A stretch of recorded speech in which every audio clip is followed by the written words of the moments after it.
Assalamualaikum warahmatullahi wabarakatuh. Perkenalkan, saya Dr. Melia Silvalila, SPEM, dosen di Fakultas Kedokteran Universitas Syekh Kuala.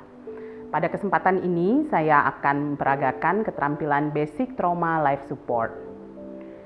Dengan mempelajari skill ini, diharapkan mahasiswa mampu melakukan pemeriksaan trauma yang penting secara cepat dan mampu melakukan resusitasi. Juga mahasiswa diharapkan mampu melakukan persiapan pasien sebelum ditransport ke rumah sakit. Sebelum memulai pemeriksaan terhadap pasien, kita harus memperhatikan sekeliling untuk memastikan bahwa keadaan sekitar aman. Jangan masuk jika keadaan tidak aman. Yang perlu diperhatikan termasuk api, sumber listrik yang berbahaya, atau ada tidaknya zat-zat yang berbahaya, serta kondisi lalu lintas yang padat, cuaca, juga adanya ancaman dari senjata tajam. Sebagai bagian dari penilaian TKP, kita juga perlu mempertanyakan apa yang terjadi, bagaimana mekanisme cedera, berapa jumlah korban, dan jika dibutuhkan bantuan apa yang kita butuhkan, apakah polisi, tambahan ambulan, atau pemadam kebakaran, serta apakah pasien dalam kondisi yang kritis. Selanjutnya, jika kondisi aman, kita bisa mendekat kepada pasien dan mulai melakukan survei primer. Ini korbannya, kita perhatikan sekeliling, apakah ada bahaya. Sepertinya aman, kita bisa masuk.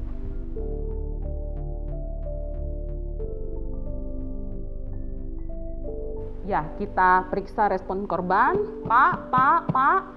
Pasien tidak sadar, kita curiga pasien mengalami cedera kepala berat, dan pada pasien dengan cedera kepala berat, kita harus selalu memikirkan kemungkinan terjadi trauma pada servikal sehingga kita perlu memasang neck collar. Sebelum memasang neck collar, kita perlu memastikan lebar neck collar yang akan kita pasang, kita sesuaikan. Kalau misalnya kurang, kita bisa melakukan penyesuaian. Ini, kalau misalnya sudah, kita tinggal memasang dengan sesedikit mungkin melakukan pergerakan pada segmen servikal.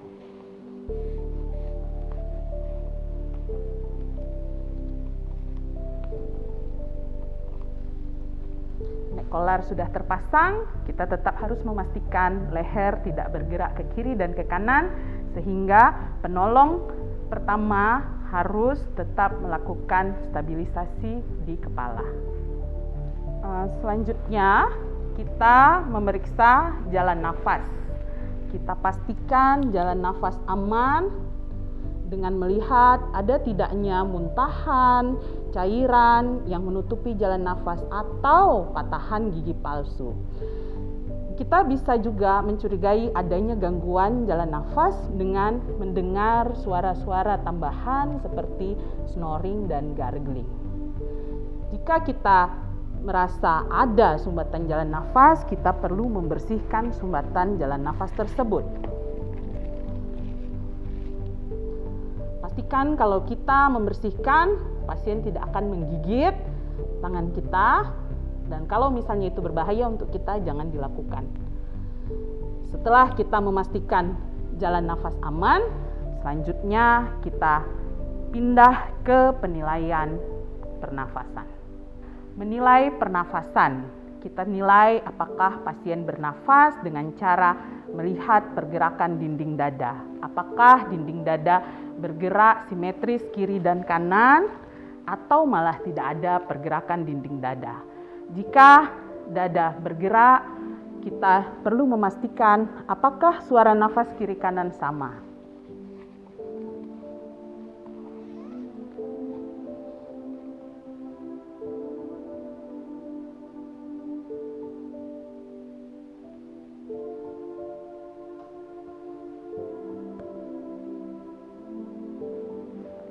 Jika suara nafas sama tetapi ada gangguan pernafasan, pasien bernafas cepat, kita perlu memberikan bantuan oksigen. Selanjutnya, kita pindah ke sirkulasi.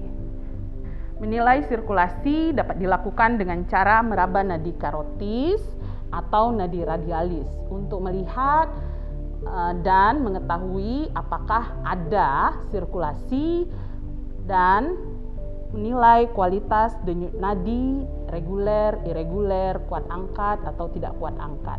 Selanjutnya kita memeriksa akral, apakah dingin, apakah hangat, dan kapilari refill time.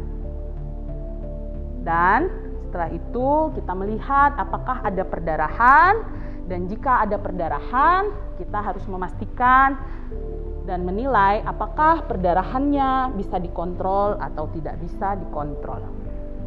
Selanjutnya pemeriksaan kita lanjutkan dengan memeriksa kepala dan leher.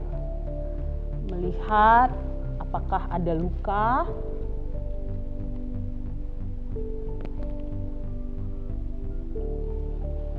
untuk bagian leher kita bisa membuka sedikit, kita melihat apakah ada distensi vena jugular, kita memeriksa apakah trakea berada di tengah untuk melihat ada tidaknya tanda-tanda tension pneumotorak atau ada tamponade jantung yang ditandai dengan adanya peningkatan tekanan vena jugular untuk tamponade jantung dan traumatoraks tension pneumotorak. Untuk tension pneumotorak ditambah dengan pergeseran trakea dari posisi tengahnya. Selanjutnya kita memeriksa dada, melihat apakah gerakannya simetris, apakah ada gerakan paradoksikal, apakah ada luka tusuk. Selanjutnya apakah ada nyeri, apakah ada krepitasi, ada instabilitas.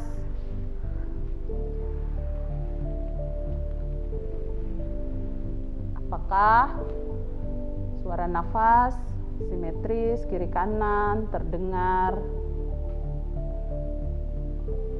Apabila di salah satu sisi tidak ada suara, maka kita perlu melanjutkan dengan perkusi untuk membandingkan suara kiri dan kanan.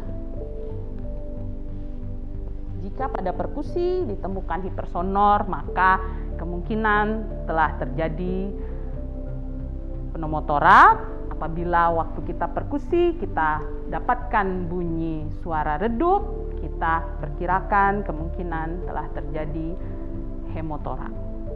Yang perlu diperhatikan berikutnya adalah ada tidaknya suara jantung dan bagaimana kualitas suara jantung. Apakah suara jantung terdengar menjauh? Jika suara jantung terdengar menjauh, maka kita harus curiga telah ada tamponade jantung akibat trauma pada jantung. Selanjutnya kita melakukan pemeriksaan abdomen, kita lakukan inspeksi untuk mencari adakah memar, apakah ada luka tusuk. Setelah kita melakukan inspeksi, kita melakukan palpasi untuk mencari tahu apakah ada nyeri, apakah ada distensi atau rigidity. Setelah melakukan pemeriksaan abdomen, kita melakukan pemeriksaan pelvis dengan closed book untuk melihat adakah nyeri, instabilitas, dan krepitasi. Selanjutnya kita melakukan pemeriksaan ekstremitas termasuk pemeriksaan motorik dan sensorik jika pasien mampu melakukan perintah kita dan merasakan sensasi nyeri. Kita lihat apakah ada instabilitas pada ekstremitas atas dan ekstremitas bawah. Untuk pasien-pasien yang mampu melakukan perintah, kita bisa memerintahkan untuk menggerakkan ekstremitas, dan untuk sensorik kita bisa menanyakan apakah pasien merasakan sensasi terhadap sentuhan yang kita berikan. Jangan lupa pada ekstremitas ini juga kita perlu memeriksa arteri vena di perifer. Apalagi jika ada fraktur di daerah yang berkenaan. Selanjutnya kita perlu melakukan pemeriksaan di bagian belakang. Untuk pemeriksaan ini kita akan melakukan lock roll. Untuk melakukan lock roll kita butuh lebih dari satu orang agar tetap bisa menjaga kestabilan tulang belakang. Jadi kita bisa meminta tolong Misal kita cuma datang berdua, kita bisa meminta tolong dengan orang yang ada di sekitar, dengan sebelumnya mengajarkan bagaimana cara melakukan lock roll yang baik dan benar.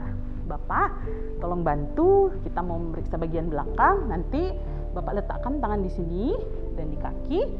Oke, kita dengar aba-aba dari yang ada di kepala, baru kita gerakkan ke arah sebelah sini ya.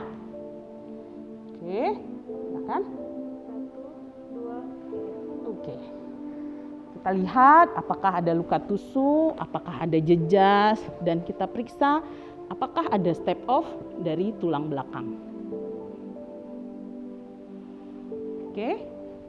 Setelah melakukan pemeriksaan di belakang, bagian belakang, kita bisa langsung memindahkan pasien ke brangkar untuk dipersiapkan ke rumah sakit. Setelah sebelumnya kita memutuskan apakah pasien ini perlu load and go atau tidak.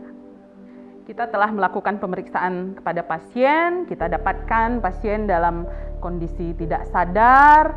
Waktu pemeriksaan kita dapatkan adanya gangguan pernafasan, nafasnya cepat sehingga kita perlu memberikan oksigen. Juga kita dapatkan ada suara nafas yang tidak sama antara kiri dan kanan sehingga kita curiga ada trauma torak pada pasien ini, namun belum sampai ke tahap tension pneumotorak. Kita putuskan bahwa pasien ini ada dalam kriteria load and go. Selanjutnya kita mempersiapkan transportasi pasien, dan di dalam ambulans nanti kita akan melakukan secondary survey untuk mencari apa yang tadi tertinggal pada saat kita melakukan survei primer.